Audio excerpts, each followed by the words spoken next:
Assalamualaikum class. Today we will discuss question number 4 of exercise 1.2, that is use the properties of exponents to simplify each of the following. Assume that all the variables represent positive number. So part number 1 is 16 power 1 by 5 into 16 power 1 by 4 divided by 16 power minus 3 by 10.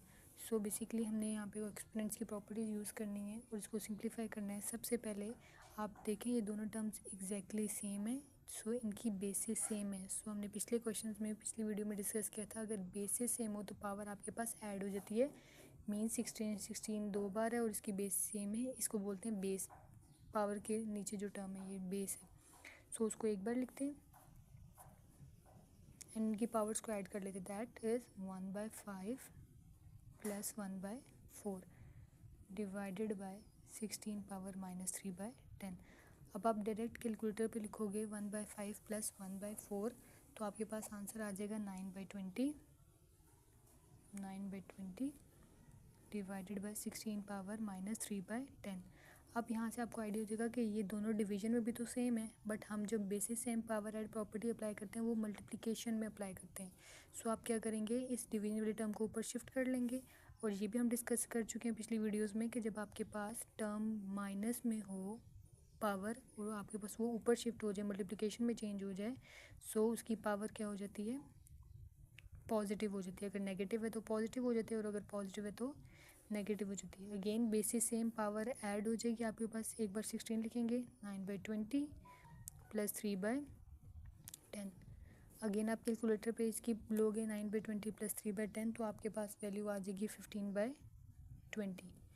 अब इसके आपके पास cutting possible है 15.20 की. That is 5 3 से 15, 5 4 से 20. सो आपके पास power आ जाएगी 3 by 4. Further आप क्या कर सकते हो, 16 का एलसीएम ले सकते हो. 16 का एलसीएम लेंगे तो आपके पास आएगा 16 का एलसीएम आएगा 16 2 8 से 16 2 4 ज़ा 8 2 2 ज़ा 4 2 1 ज़ा 2. कितनी बार आपके पास आया 1 2 3 4. हमने एलसीएम इसलिए लिया ताकि आपके पास और सिंप्लीफिकेशन हो सके. 2 की power 4 into 3 by 4, 4 and 4 cancel. आपके पास आंसर आ जाएगा 2 की power 3. So the next part is 7 power minus 1 by 3 into 7 power 5 by 3 minus 7 power 4 by 3. सो आप इन दोनों में बेसिस सेम पावर ऐड वाला फार्मूला यूज़ नहीं कर सकते बिकॉज वो जस्ट मल्टीप्लिकेशन के केस में होता है. मीन्स अगर आपके पास a डॉट a है, इन दोनों की बेसिस सेम है तो पावर ऐड हो जाती है. That is 1 plus 2 is equal to 3. But base same होती है एंड मल्टीप्लिकेशन हो रही होती है उन दोनों टर्म्स के मिड में. मल्टीप्लिकेशन को डॉट से भी शो करते हैं. सो बट इसमें आपके पास सब्ट्रैक्शन हो रही है तो आप इसको बेसिस सेम पावर ऐड नहीं कर सकते. तो सबसे पहले ये जो 7 बाहर है ये अंदर दोनों टर्म्स के साथ मल्टीप्लाई होगा ताकि आपके पास मल्टीप्लिकेशन का ऑपरेशन आए. देन आप basis same power add apply कर सकते हो. सो 7 टू दिस टर्म इज़ 7 की पावर 1 by 3 डॉट 7 की पावर, या मल्टीप्लिकेशन के साइन डाल सकते हैं 5 by 3 minus sign as it is. And then ये 7 से मल्टीप्लाई होगा. That is minus 1 by 3 into 7 power 4 by 3. Now basis same power add, so we can add these powers. That is 7 minus 1 by 3 plus 5 by 3 minus sign as it is minus 1 by 3 plus 4 by 3 is equal to 7 power 4 by 3 minus 7 की power minus 1 plus 4 divided by 3. So it will become 3 by 3. 3 cancel तो just आपके पास 7 बचेगा. So the answer is 7 power 4 by 3 minus 7.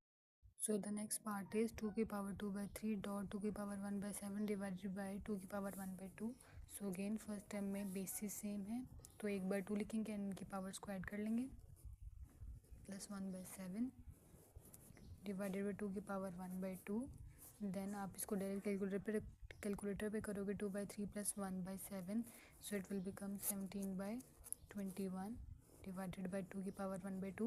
Again अगर हमने इस पे product rule को basis same power add वाला रूल लगाना है तो हम क्या करेंगे, 2 की power 17 by 2 as it is जो डिनोमिनेटर वाली टर्म है उसको ऊपर शिफ्ट करेंगे तो इसकी पावर हो जाएगी नेगेटिव बिकॉज ऑल पहले पॉजिटिव वैल्यू से ऊपर शिफ्ट किया तो नेगेटिव होगी. अगेन आप बेसिस सेम पावर ऐड हैं तो आप उस पर बेसिस सेम पावर ऐड कर लोगे। अच्छा पावर ऐड ही होती है बट इसके साथ माइनस साइन है, सो इसीलिए आपके पास मिड में माइनस साइन आ जाएगा। 17/20 plus minus minus 1/2। Again calculator पे basis same power add up करेंगे तो इसका आंसर आ जाएगा 13/42 answer. The next part is 3 power minus 1/2 dot 3 की पावर 1/2 divided by 3 की पावर 1/2।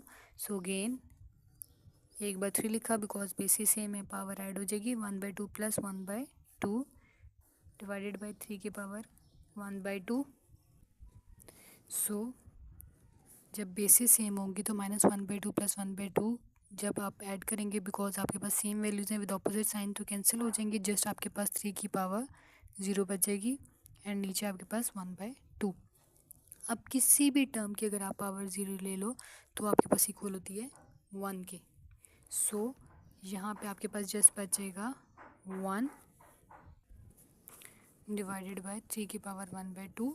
अब आप फर्दर एक और स्टेप कर सकते हो कि 1/2 किसके इक्वल होता है, अंडर रूट के, सो आप लिख सकते हो √3। With part number 4 next lecture में इंशाल्लाह नेक्स्ट पार्ट करेंगे। अल्लाह हाफिज़।